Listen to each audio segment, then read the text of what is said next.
નમસ્કાર મિત્રો, learning જીકેની YouTube ચેનલમાં આપ સૌ મિત્રોનું સ્વાગત છે। ગુજરાત રાજ્ય માર્ગ વાહન વ્યવહાર નિગમ દ્વારા જે કંડક્ટરની જાહેરાત બહાર પાડવામાં આવેલી, એટલે કે જીએસઆરટીસી દ્વારા 2023-24/32 જાહેરાત ક્રમાંક જે છે તેની આજ રોજ કામચલાઉ મેરિટ યાદી બહાર પાડવામાં આવેલી છે। જે ઉમેદવારોના અહીં નામ આવેલા છે એ ઉમેદવારો જે છે તે લોકો પરીક્ષા આપી શકશે। આ મેરિટ યાદી જે છે તે ધોરણ 12ના માર્ક ઉપર આખી મેરિટ યાદી એ લોકોએ કામચલાઉ બનાવેલી છે અને જો કોઈને આની અંદર પ્રશ્ન હોય તો પણ તે એ લોકોને જાણ કરી શકશે। શરૂઆતમાં તેના વિશેની માહિતી બધી મૂકેલી છે। ધોરણ 12 પાસ મેળવેલ મહત્તમ ટકાવારીને ધ્યાને લઈ OMR લેખિત પરીક્ષા માટે બોલાવવા પાત્ર નીચે મુજબના ઉમેદવારોની કામચલાઉ મેરિટ યાદી તૈયાર કરવામાં આવી છે।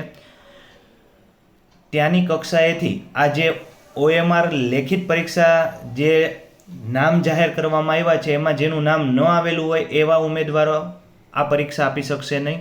નિગમ દ્વારા જણાવ્યા બાદ જ પાત્ર થયેલા ઉમેદવારોને OMRમાં લેખિત પરીક્ષા માટે બોલાવવામાં આવશે।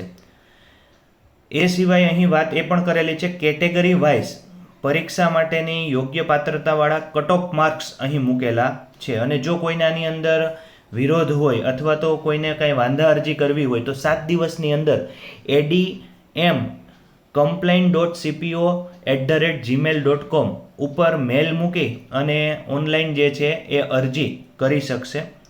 હવે કેટેગરી વાઇઝ આપણે કામચલાઉ મેરિટ યાદી જોઈએ ધોરણ 12 પાસ ઉપર તો બિન અનામત સામાન્ય લોકો માટે 75.14% સુધીના ઉમેદવારોને આ પરીક્ષા આપી શકશે। બિન અનામત મહિલાની અંદર 74.85%, આર્થિક રીતે નબળા વર્ગ એટલે કે EWSની અંદર સામાન્ય પુરુષની અંદર જોવા જઈએ તો 65.14 તેમજ EWS મહિલાની અંદર 34.28, સામાજિક શૈક્ષણિક પછાત વર્ગ સામાન્યની અંદર 71.14 તેમજ સામાજિક શૈક્ષણિક પછાત વર્ગ મહિલાઓ માટે 68.14, અનુસૂચિત જાતિ માટે સામાન્યમાં 71 અને અનુસૂચિત જાતિ મહિલાઓમાં 70%એ અટકેલું છે।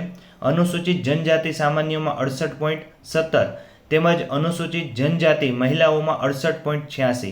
માજી સૈનિક જે લોકોએ ફોર્મ ભરેલા હોય એ લોકોનું 35%એ મેરિટ અટકેલું છે તેમજ દિવ્યાંગ એ કેટેગરી મુજબ 33% સુધી, દિવ્યાંગતા બી કેટેગરી મુજબ 33%, દિવ્યાંગતા સી કેટેગરી મુજબ 44.92% તેમજ દિવ્યાંગતા ડી એન્ડ ઈ કેટેગરી મુજબ 33.57% સુધીનું ધોરણ 12 સુધીની જે ટકાવારી છે 12 પાસની એ મુજબની કટ ઓફ મેરિટ માર્ક છે।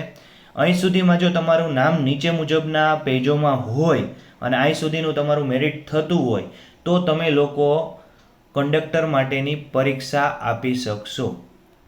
વધુ કંઈ માહિતી જોતી હોય તો કોમેન્ટ દ્વારા જણાવજો। અસ્તુ, જય હિન્દ, જય Bharat, wish you all the best.